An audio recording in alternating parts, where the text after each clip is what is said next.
Bonjour et bienvenue dans le Flash Info.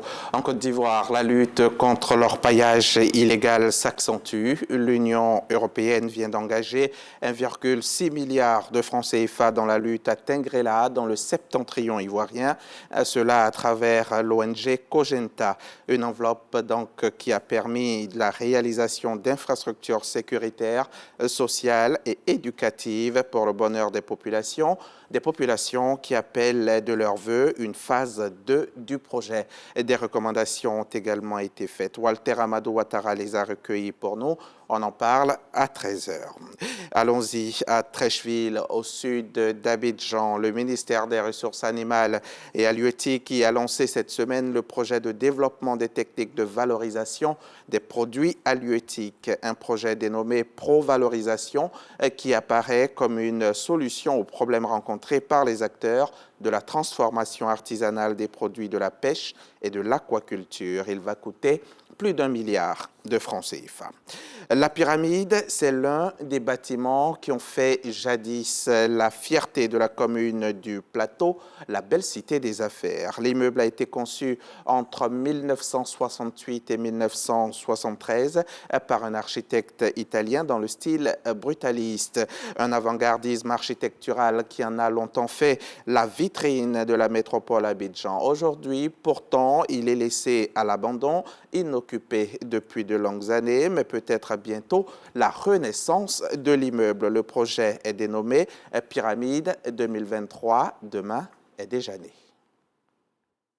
Une architecture sur une base de fond coloré, une sorte de dégradé orangé ocre sur les façades de l'immeuble La Pyramide dans la commune du Plateau.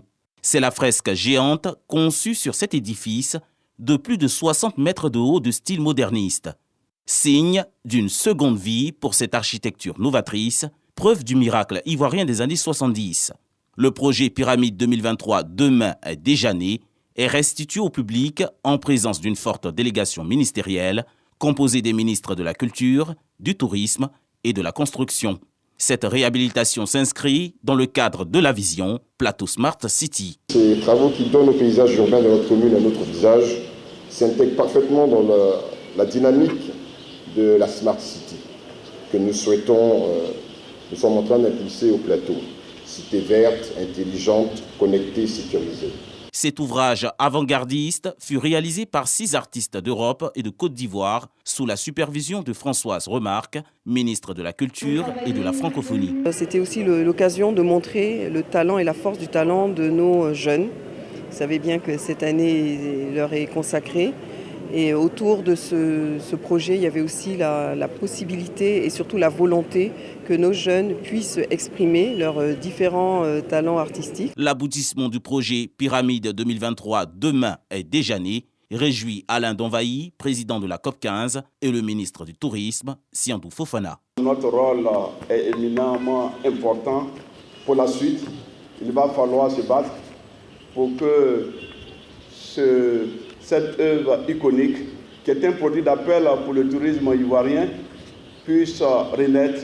L'immeuble La Pyramide est propriété de l'État de Côte d'Ivoire depuis août 2021. Ce projet sonne comme un nouveau départ pour le ministre Bruno Koné avant sa réhabilitation totale. C'est une œuvre d'art en quelque sorte, donc il faut maintenir cet esprit-là d'œuvre d'art nous pensons, nous avons déjà quelques personnes, quelques investisseurs intéressés avec qui nous continuons de discuter. J'ai bon espoir qu'avant la fin de cette année, nous allons prendre la décision définitive. Cette exposition est initiée à l'occasion des 50 ans de l'édifice, ouvrage de l'architecte Rinaldo Olivieri, avec le concours de son homologue ivoirien Raymond Akaadjo entre 1968 et 1973, dans le style brutaliste. Voilà une semaine que le Soudan fait face à une guerre entre l'armée soudanaise dirigée par le général Abdel Fattah al-Burhan et les paramilitaires des forces de soutien rapide au général Hemedti. 7 jours d'intenses bombardements et de combats dans tout le pays qui ont fait 413 morts et plus de 3500 blessés selon l'OMS. Il semblerait qu'un premier cessez-le-feu soit suivi depuis vendredi soir 21 avril. Les 2 généraux qui ont plongé le pays dans le chaos rejettent toute toujours toute négociation pour sa première allocution depuis le début de la guerre. Le général Al-Burhan a affirmé à la télévision nationale qu'il écrasera militairement son rival. Le premier hub de transfert de technologie de l'ARN messager a été officiellement inauguré jeudi au Cap, en Afrique du Sud. Lancé en plein cœur de la pandémie de Covid-19, notamment par l'OMS, il doit permettre de partager le savoir-faire pour fabriquer localement des vaccins ARN avec d'autres pays à revenus faibles et ne plus dépendre entièrement de l'offre mondiale. Le continent souhaite produire localement 60% de ces vaccins d'ici 2040. La Cour suprême américaine a décidé hier de maintenir de manière temporaire l'accès à une pilule abortive utilisée pour plus de la moitié des IVG dans le pays, suspendant des restrictions décidées par des tribunaux inférieurs. Le gouvernement fédéral avait saisi la Haute Cour pour le faire. Il s'agit de la décision la plus importante de la Cour suprême sur la question de l'avortement depuis qu'elle a annulé la garantie constitutionnelle à l'IVG en juin 2022. La Cour suprême a notamment bloqué le jugement d'un magistrat fédéral au Texas qui avait retiré le 7 avril l'autorisation de mise sur le marché de la mifepristone après avoir été saisi par des militants anti-avortement. On se retrouve à 13h pour le point complet de l'actualité.